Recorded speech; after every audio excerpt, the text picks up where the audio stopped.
like to welcome you to another episode of The Charm of It, my podcast for knitters who share my fascination with the nitty-gritty details of our craft. If you're a new viewer, I'm so glad you found your way to my little corner of the internet. And if you're a returning viewer, thank you for sticking with me. I know it's been 6 months since my last recording, and during that time, so much has happened. I have moved in with Joel, and this is my new sitting room. Once we eventually get everything sorted, I'll try to do like a proper tour. But for now, these are my bookshelves. Also still a work in progress. I feel like I'm going to be disclaiming that a lot. But this room is great for recording a podcast because there's a window opposite me and a window on that wall. But it's easy to close them and then have it be quiet. So I'm glad that I have a place to record again, and I'm in a very comfortable new computer chair that I got myself. Yeah, so moving, house projects, furniture assembly, oh my goodness. I visited my family down in Texas. My niece came up to stay with me and Joel, and after she left, we had about a week to catch our breath, and then we adopted a puppy. So more on that at the end of the podcast for people who are more interested in knitting. They don't have to listen to puppy talk. Plus, she's not in the room right now because as lovable as she is, she can also be an agent of chaos when she is wide awake. So I figured I would record without her. And Moth and Thistle are also downstairs, but everyone is doing great. And Nutmeg also doing great. So longtime viewers, do not fear. All the pets are very happy in our new little home. It's exciting. So because of everything that I've been doing over the last 6 months, my knitting has been more in spurts. Like for a while I was knitting a lot, and then I would have to take a month-long break or so. But I've recently gotten back into it, and because it's been so long, I do have quite a few accumulated projects to show you. And I thought that would be a great way to ease myself back into podcasting. It's always easier to talk about projects because they're very concrete as opposed to the more nebulous themes and other segments that I tend to do. So I'm going to start there, and then I will add in more segments as I get back into the swing of this.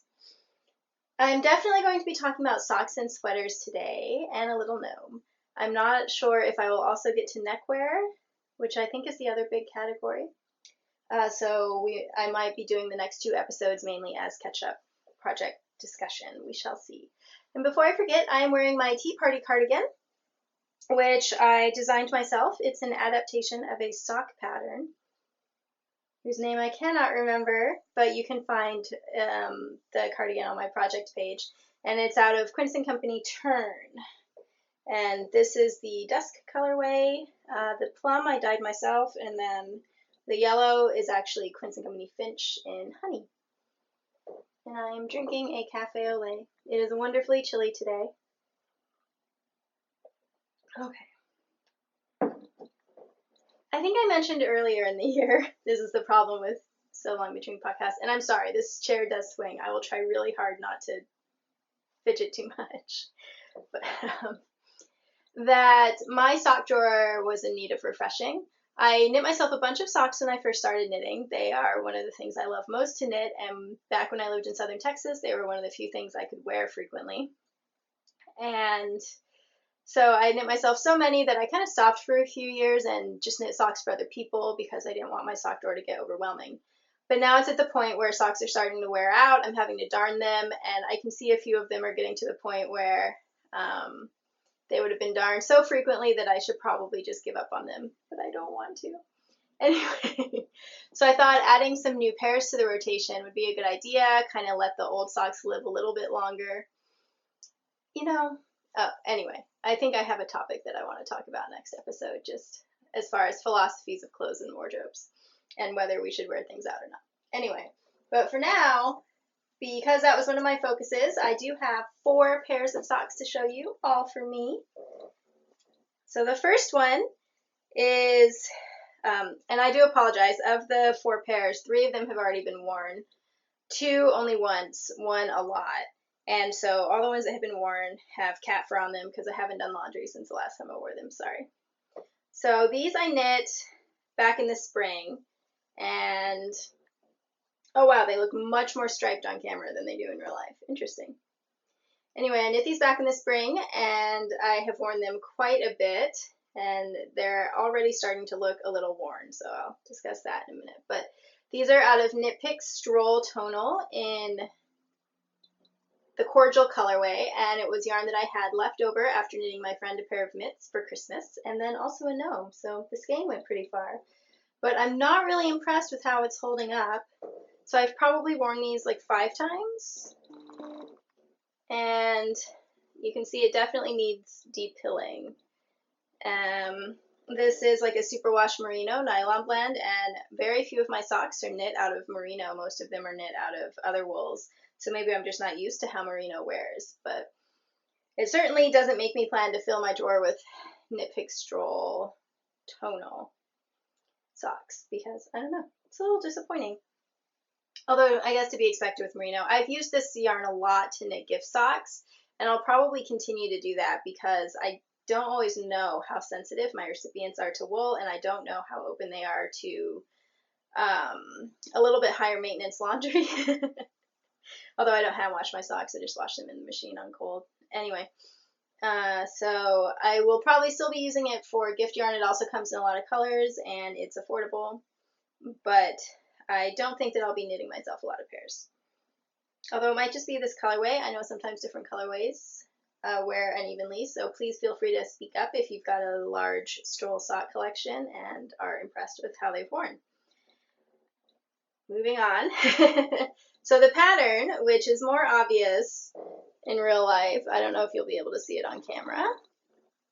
It's this lovely little pearl pattern, and it is the Kia Socks by Dawn Landix, and I love Dawn. We've been friends, gosh, I feel like I was friends with her before I started podcasting. If not, it was right when I started podcasting. And she is a wonderful photographer. She homeschools for beautiful kids. I love getting peeks into her life. And her most recent adventure is becoming a knitwear designer. And this pattern she released for free. And it's very much in the spirit of supporting BIPOC knitters and trying to work towards making the knitting community less racist than our overall society. And so I knew that I definitely wanted to knit myself a pair. And yeah, I had this balled up, so I went ahead and did it. These flew off the needle. I would highly recommend the pattern, and they're so comfortable and cozy. I knit the 64 stitch sock. Usually I knit a 60 stitch sock for myself, but I wanted some extra space in these, and that's probably why I've worn them so much. I love how they're a little bit slouchy, and they're very comfortable, and they're really easy to wear over tights, which is a big factor for me in the cooler months. And it's something that I've been thinking about with future socks and how I want to knit them and that kind of thing. Yeah. I'm pretty sure, although it has been a few months, that the only modification I made was to do asymmetric toes, which I've been doing lately because my socks tend to wear out under the big toe, so I thought my big toe probably needs more space. And so far that's been working well. So yeah, I love these. This color goes with a lot in my wardrobe, although it doesn't look like it as much on camera, and they make me feel warm and fuzzy when I wear them because it's Dawn's pattern, and I think now that I'm talking about it, I might need to knit myself another pair of Kia socks. Or just buy, she has quite a few sock patterns out now, and they are all lovely, so maybe I just need to do some shopping. The next 3 pairs of socks are all out of my favorite sock yarn, which is Quince & Company Finch, a 100% wool fingering weight yarn. It is not superwash, and it does not have nylon in it. And I just love these socks. I find that yarn makes really comfortable, warm but not itchy socks that are just, I reach for them the most in my sock drawer.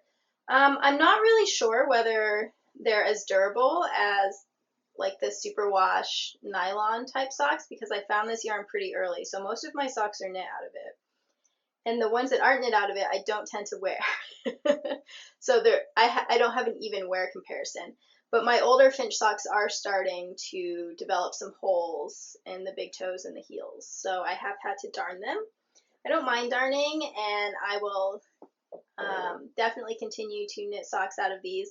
And I think each of them were like at least 2 years old before I had to start darning. But yeah, so I know that I've done reviews of Finch as a sock yarn if you want more information, but just throwing that in now. And once again, apologies for the cat fur. Whew, these look bad. I've only worn them once. Okay. So these are my most recently finished socks, although they were also the ones I started first, way back in the spring. So I'm calling these my Half-Mourning Socks because I love this color gray and it reminds me of something like one of my favorite color palettes is what I think of as a Victorian widow color palette. And I think that this fits in. So here's the pattern. Oh, you can't really see it. It's really pretty in person. It's very elegant. So let's see about back here. Yeah. So these are with the Poison Pen sock pattern by Ambrose Knits on Instagram. It's part of her Miss Marple sock collection. And she kindly gifted me that set, which I thought was so generous. But she also, they're pretty affordable to begin with, and she makes it so that if you can't afford to buy the pattern but still want to knit with it, she'll gift it to you. And yeah, so you have access to these as well. And once again, I think the main modification I made was the asymmetrical toe. That's going to be true pretty much all my socks going forward. And I also think, I know I knit these as a 60 stitch pattern, and I'm not sure 60 stitches was included, but the back is just plain stockinette, so it's really easy to adjust. These are really comfortable. I think I'm starting to be won over to the plain stockinette back of the sock because it makes it so much easier to pull them on. Of course, this is also a lace pattern, but I didn't realize how used to kind of having to jerk my socks up over my heel I was until I went to put these on, and they were so smooth. They just glided right over. Glided? So yeah, that's something that I'm gonna have to keep in mind. In the past, I've always been skeptical of just plain stockinette backs because I tend to love details, and I'm like, why not just continue the pattern? But in the interest of wearability, I might be doing more of that style. Anyway, this pattern was really interesting to knit. It was mainly fun. There are a few fiddly rounds, but I think it's worth it for the end result. And these are the slate colorway of Finch. And as I said, these are both my most recent finish, but also the ones I started first. And that is because back in the spring, I decided that I needed a new pair of gray socks, and I had ordered one skein of Finch in a gray color back in I think, around Thanksgiving. And at the time, I planned to do contrast heels and toes, but I decided that I just wanted a plain pair of solid gray socks. So I looked on DStash, and sure enough, someone was selling a skein of slate, and I think it was like $7 including shipping. So I bought that from her, and it arrived in the mail, and she had already balled it up. So I just went ahead and started knitting with that one. So I finished one sock, and I just had finished the heel decreases on the second sock, and I ran out of yarn, so I went to my stash, and I went to get my other skein of yarn. It wasn't slate. It was Storm, I think. It was a different color of Quince & Company gray. They have a lot of grays, and I don't know what happened. I don't think I even checked my stash. That's never happened to me before, and I felt pretty silly. But so I went ahead and put that on hold until placing my next Quince & Company order. And I finally did that a couple weeks ago. So I added another skein of slate, and I got to go ahead and finish my socks, which I'm really happy that I did because this color gray is so pretty. I love it so much. So I think it was fine as a mistake in the grand scheme of things, but it was also pretty ridiculous. I'm like, maybe my stash is too big if I can no longer remember which colors.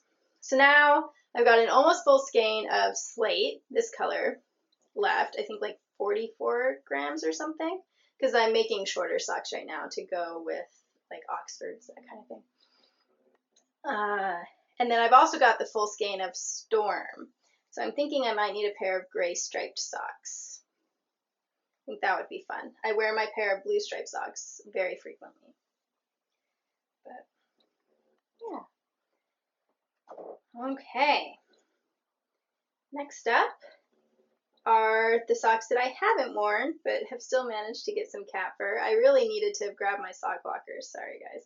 So these are Quince Finch and Sage, a beautiful green that I've also knit a sweater out of, so I wanted a pair of matching socks.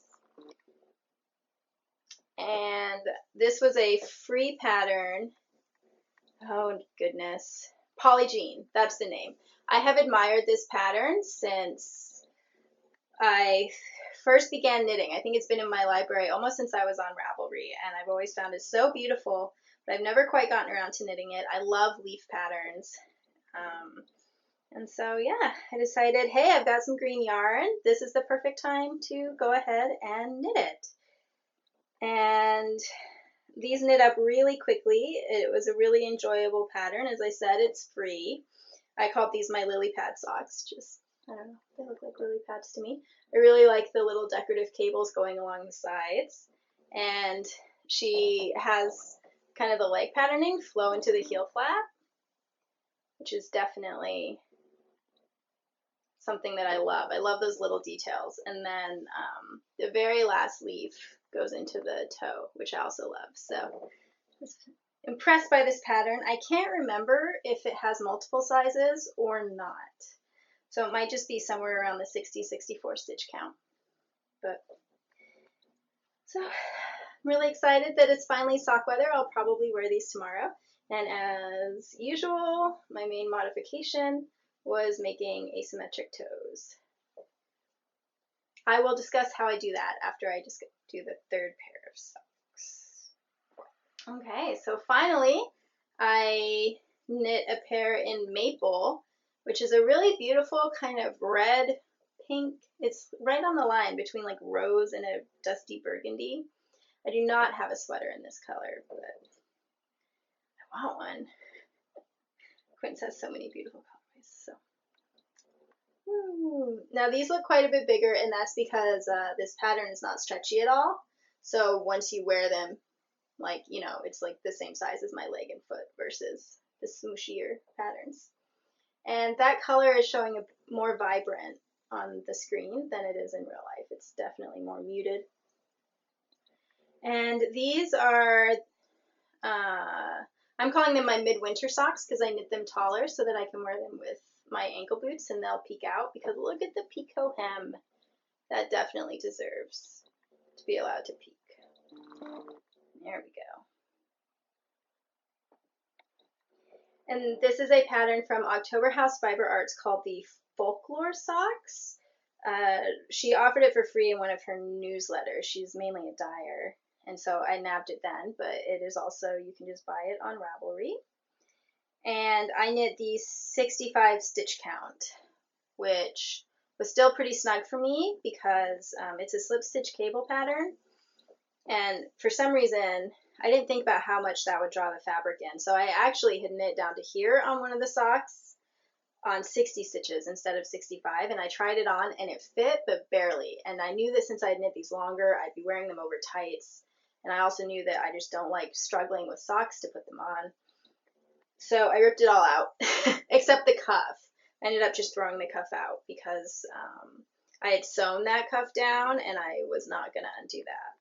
So yeah, but the 65 stitch count works really well. It's a multiple of 5. I think I could have even gone up to 70 if I wanted them to be slouchy, but I don't know if slouchy would show off the pattern as well. So I'm happy with the 65. I wear a women's 6.5 to 7 Euro 37 shoe, just for context. A very wide feet. Anyway, I think that's the only modification I made was the toe. And I also did the cuff differently. So first, I did double yarn overs just to make the picot a little bit more pronounced. I don't know if that actually works. I haven't done a lot of picot hems, but in my mind it would have worked. So I don't know whether it's more pronounced than it would have been otherwise, but I really like how it looks. And then, as I said in the first sock, I sewed the cuff in because it's double-sided.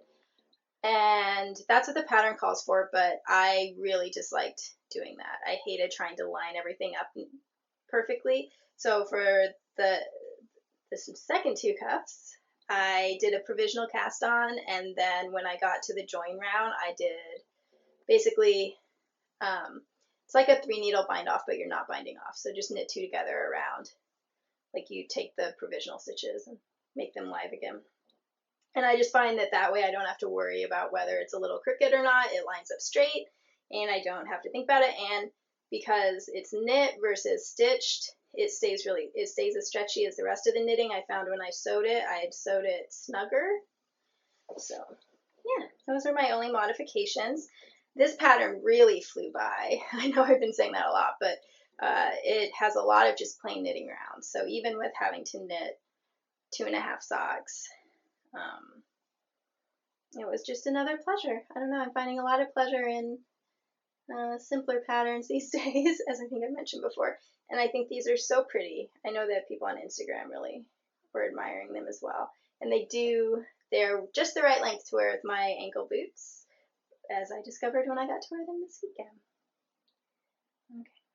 So I know I said that I would talk about the asymmetric toe. I'm pretty sure that I know I've talked about it before, but just all I do is I do my regular toe decreases, but on whatever side is the big toe, I do them at half the rate. So it's really easy to remember, and it works out really well for me. It really depends on how your toe is shaped, but yep, so pretty simple. If you've got a favorite toe and you want to make them asymmetrical, just slow down the decrease rate on one side. And I decrease to around 7 stitches, whereas when I do a regular toe, I stop at 14 to 16, because I have wide toes. Whew, that was a lot of socks, guys. And I do have a few, well, I have one more pair to talk about. I've knit 2 other pairs, but one of the pairs I knit for my aunt in Oklahoma, and I already mailed them off, and I forgot to take a picture, but they were the Owly socks, which is an adorable free pattern with little cabled owls with beaded eyes. And I've knit a pair for myself and a pair for my mom, and my aunt saw my mom's pair and wanted one of her own. So I was happy to oblige. But sorry, no pictorial evidence. So these are socks for Joel, and as you can see, they are quite long. They're almost knee-high on him. He has requested that all his socks be long and knee-high, at least for now. So he has agreed that fewer pairs of knee-high socks is better than more pairs of regular length socks. So. And I'm kind of trying to stretch it out so that you can see the cable pattern running down there. I think you can. Come on, camera.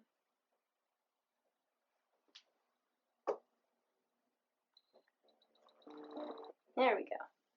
So these are the Zigzagular socks by Prairie Girl Susie. It's a free pattern. The Prairie Girls Knit and Spin podcast is one of my very favorites, so it was really fun to get to knit one of Susie's patterns.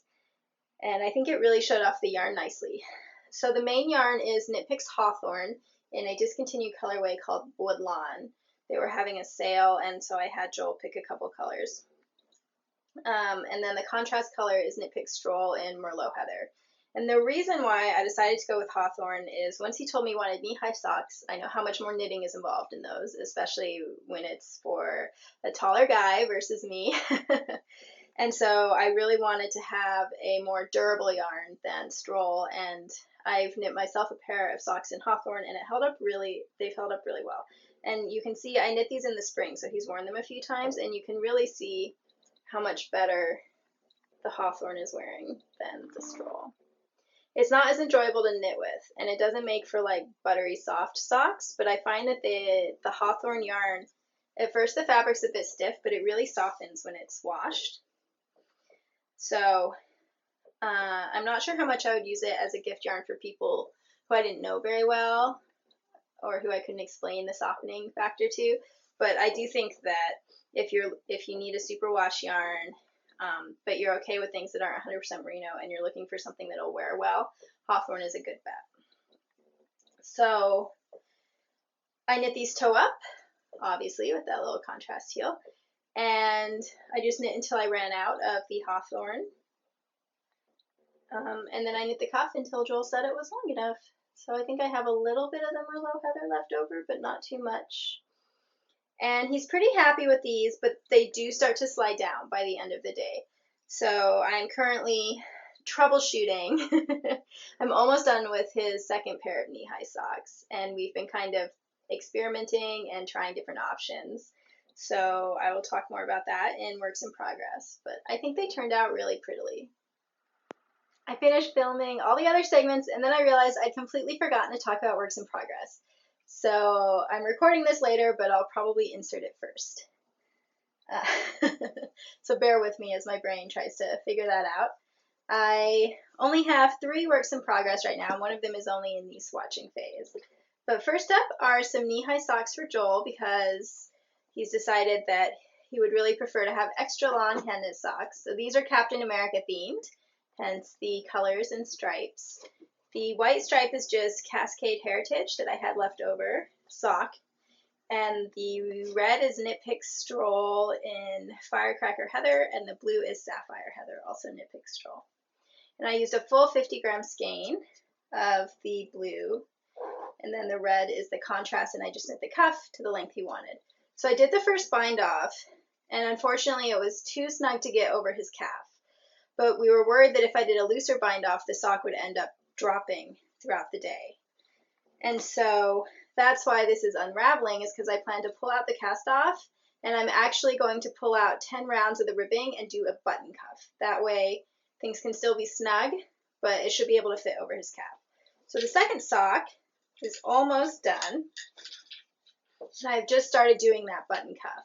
So all I did was switch from knitting in the round to knitting flat and add 8 stitches. So I will report back on how that works. I'm just going to do one little buttonhole. And I did these toe up to maximize yarn, and other than the stripe section, which is plain stockinette, the rest of the sock is just 2x2 ribbing, which hopefully will help it stay up a little better. And also Joel likes the socks really snug, and so I thought he would enjoy the feeling of 2x2 ribbing, so you can see. And I mean, these are massive socks. Just, Nessie, leave it. Leave it. Good girl. For a comparison, here is one of my socks. So they represent quite a bit of knitting, but I am happy to do it, because as long as Joel's okay with having fewer pairs of taller socks, it doesn't really make that difference to me, you know, if I'm knitting 2 pairs of smaller 2x2 rib versus one extra long one. So the sweater's still in its swatching phase. I don't actually have the swatch within easy reach, so I'll just show you the yarn. This is for me. It's Knit Picks Hawthorne in a discontinued colorway whose name I can't remember right now.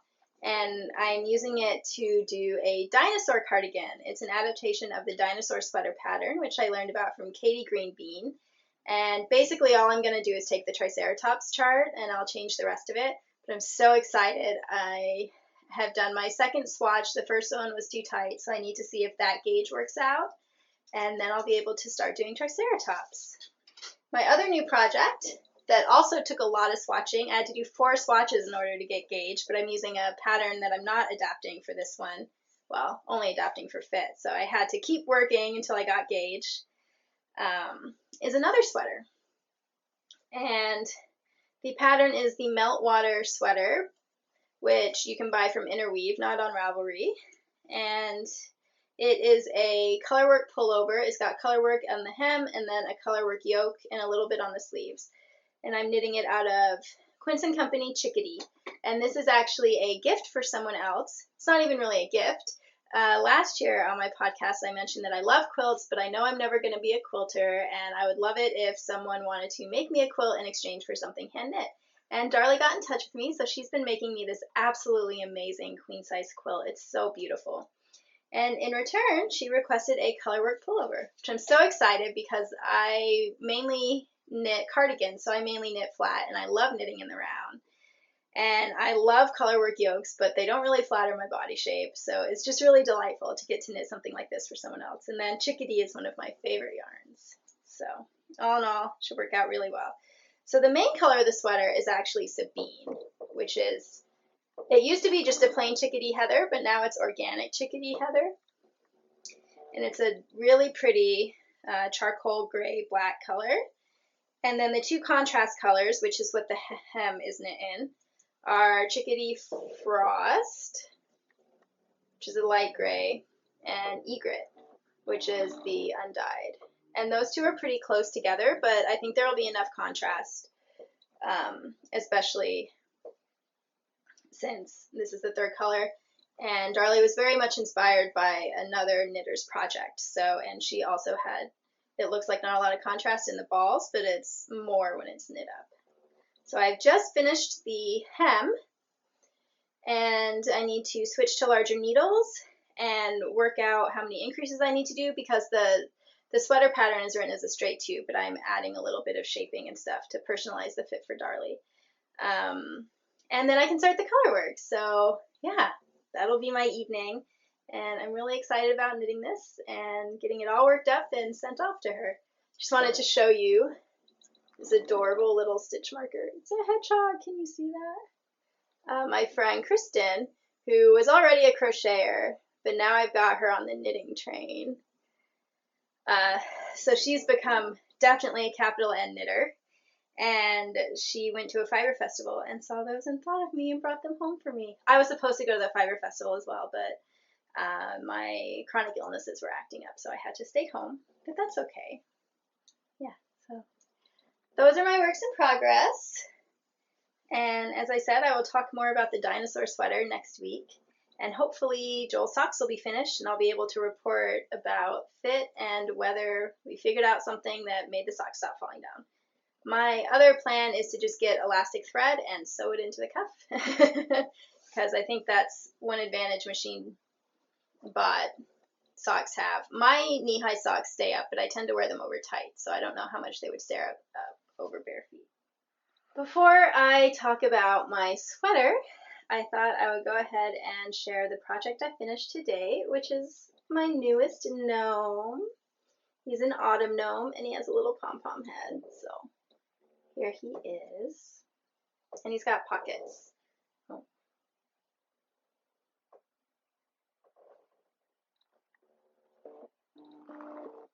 There we go.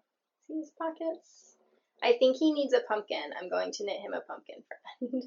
His little pom-pom. Excuse me. So I participated in Sarah's latest Mystery Gnome Knit Along, Sarah of the Imagine Landscapes podcast, another of my favorite podcasts. And I think I've knit all her gnome patterns at least once at this point. So when she had another mystery knit along, and she always makes the pattern very affordable for the first week or so after she announces it, especially with the Canadian dollar versus American dollar exchange rate.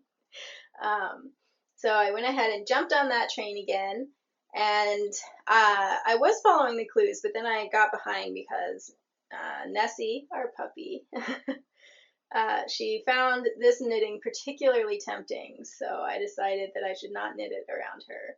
But now I have finished him up. I did make a few changes to the pattern. So the hat is not designed to be braided. It's designed for the 3 pieces to like lay down like a jester's hat. But I knit, this is Knit Picks Palette, which is not a drapey yarn at all.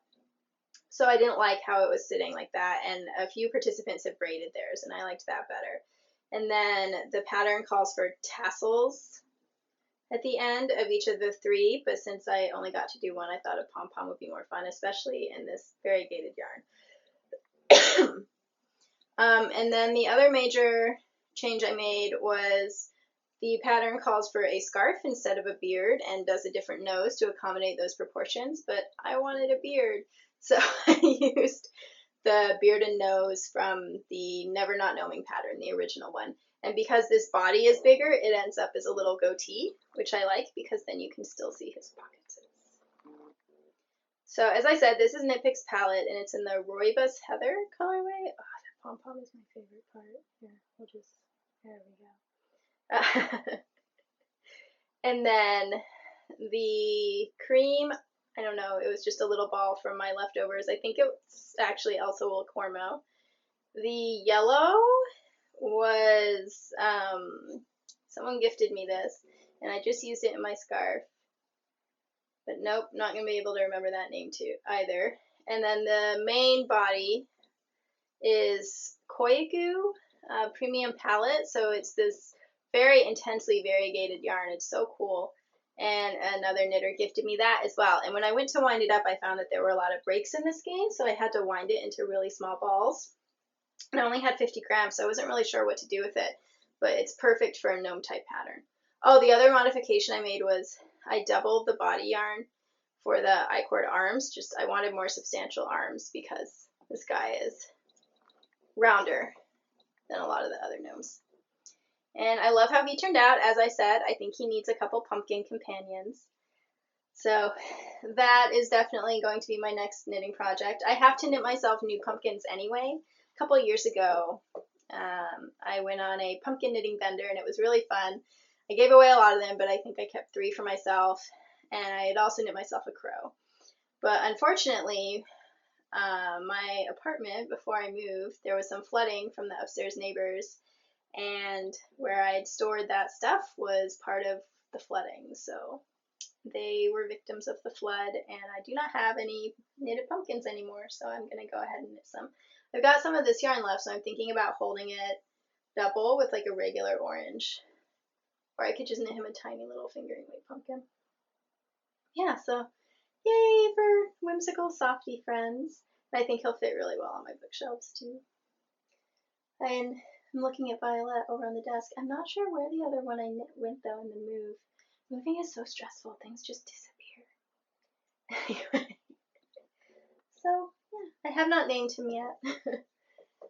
And the final project I want to talk about today is also very autumnal, and it is a cardigan that I just finished. So here it is, looking very, there we go.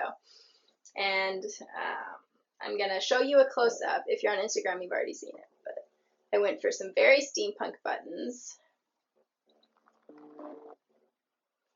And I did the body in all over. This is the wildflower knot pattern, I think. So kind of like mini bobbles. You don't actually bobble, but that was the thing. And then the cuffs, I did a very fancy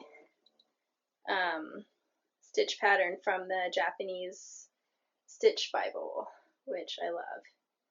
And they have real bobbles on them. Oh, of course, that's not going to focus. There we go. They have real bobbles on them, so I thought it would go very nicely with the overall texture of the sweater. And you can see I did it on the waist too, and the ribbing has a little bit of a scallop effect, which I also love. So the yarn is Debbie Bliss Cash Merino DK, which is a heavier weight than I normally use for a sweater. I was sent the yarn in a very kind, gigantic box that a fellow knitter sent me of yarn that she was destashing, and oh my gosh, I've been knitting from it for so long. I think that, yeah, that's also where the yellow comes from, and knit so many wonderful things, and I've still got tons of yarn left. Anyway, I'm very grateful. And so, as I said, usually that would be too heavy for me for a sweater because I tend to overheat, but because it is, I think, 35% microfiber, I thought that it wouldn't be as warm as 100% wool. It's like superwash merino, a little bit of cashmere, and then microfiber. So I thought I could probably get away with that as a sweater, especially I made the sleeves a little bit short.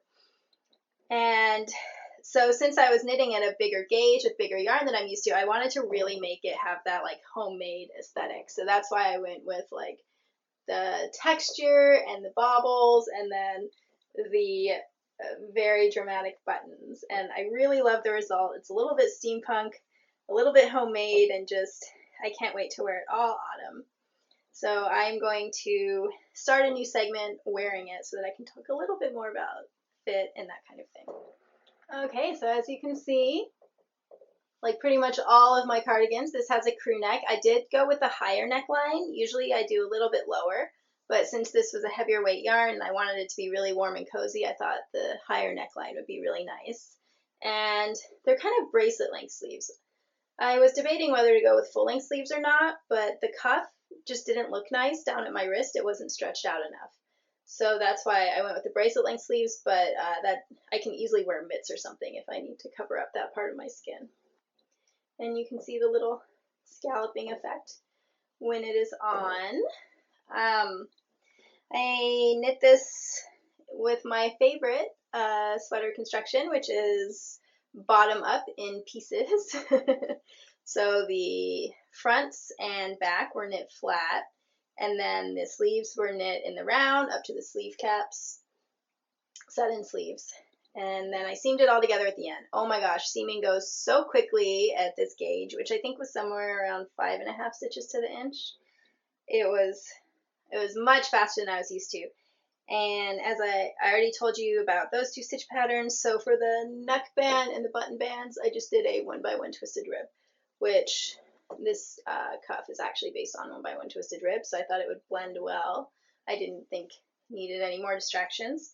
And then I tried some buttons from my stash, but I didn't really like how any of them looked. And so Joel and I ended up going to Michael's because they are a dog-friendly store, and so it was part of Nessie's socialization.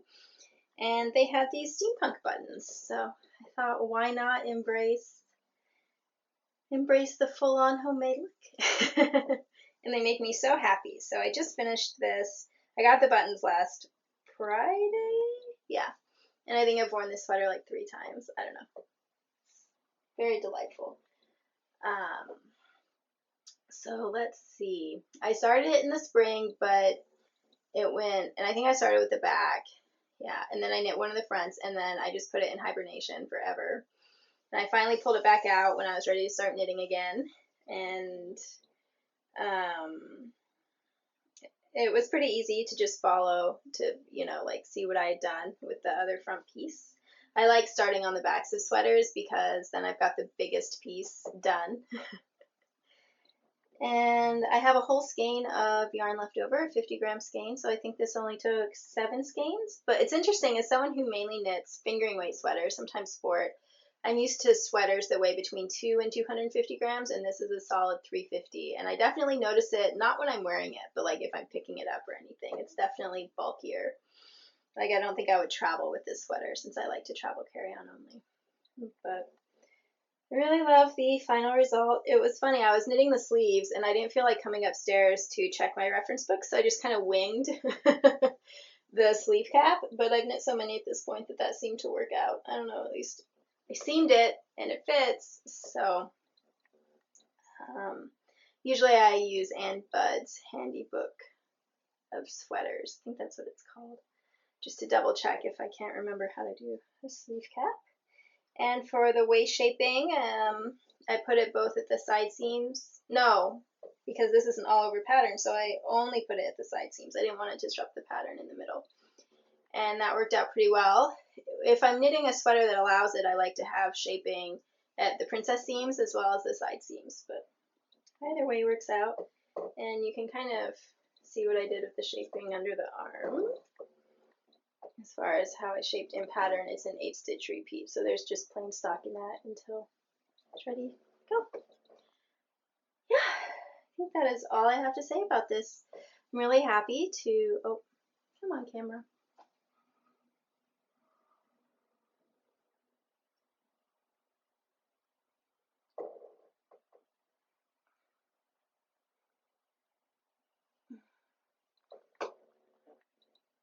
There we go.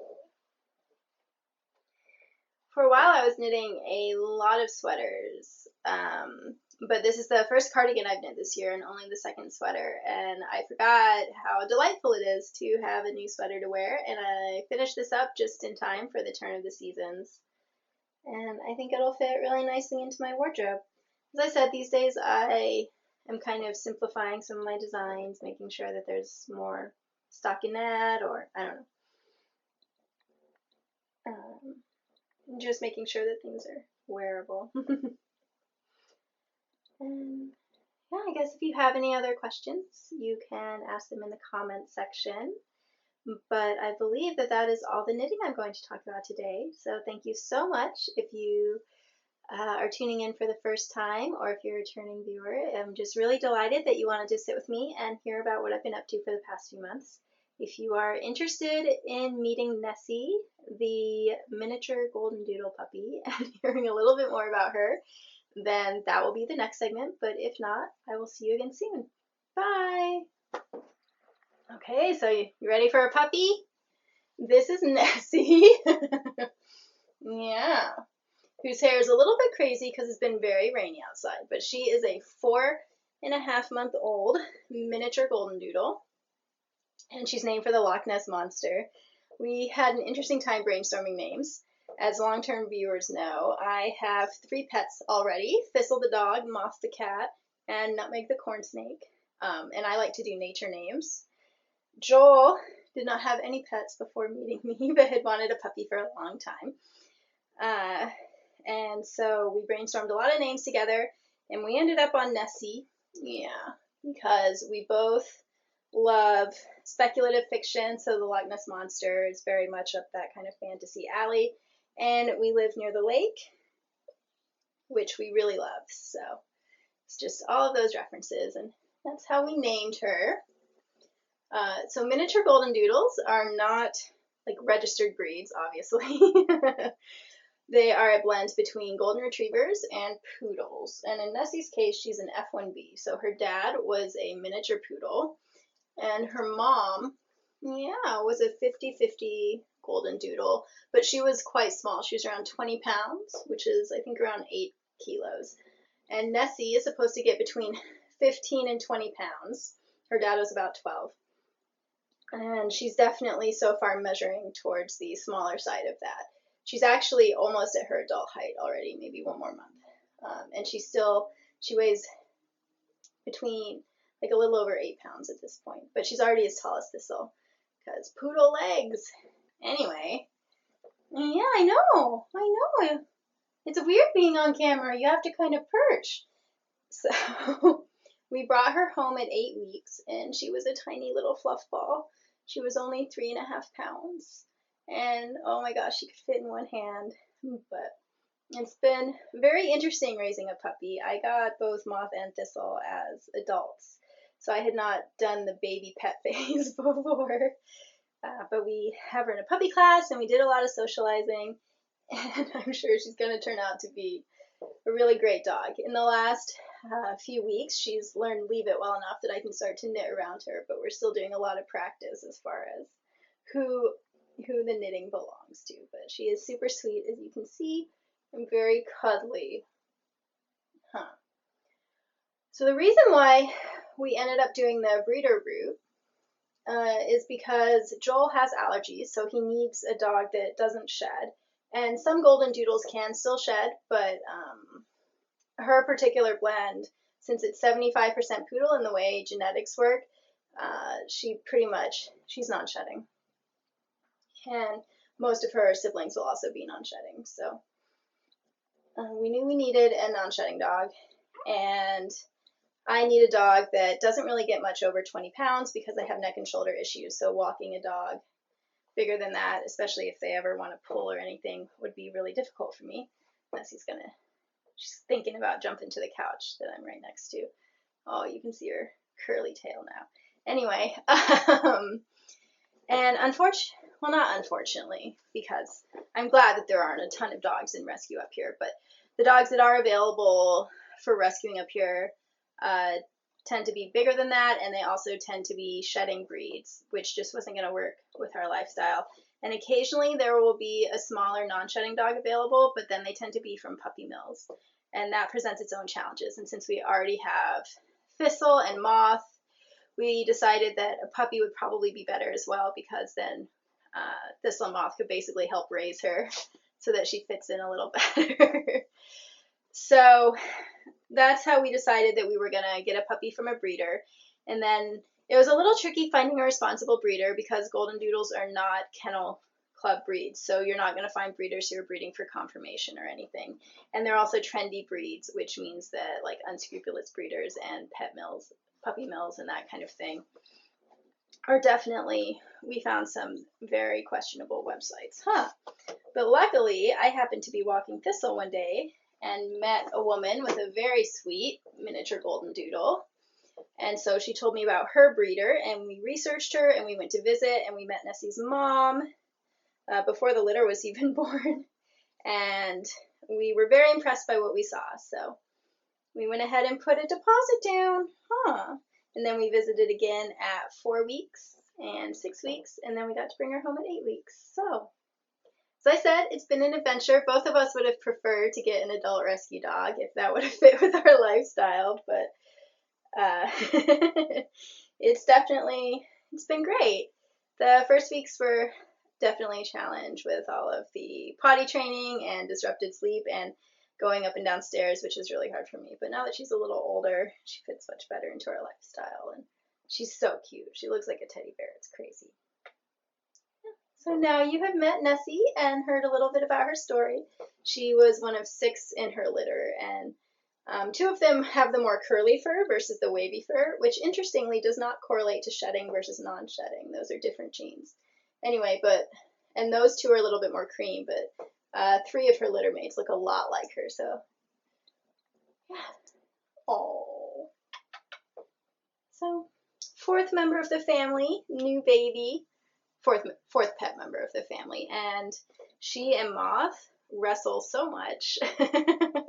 She and Thistle will play a couple times a day, but you know Thistle's older, so most of the time Thistle just wants to sleep or do her own thing. But they all get along quite well at this point. I have not let Nessie really meet Nutmeg yet, because Nutmeg is a corn snake and she's about that big around, so if Nessie were to bite her or anything, that would be bad. But yeah. So there's your puppy fix. I promise next time I'll have Moth and Thistle on as well. Just getting back into the swing of things, and the logistics just seem simpler to let me do one at a time, huh, Nessie? Huh, Nessie?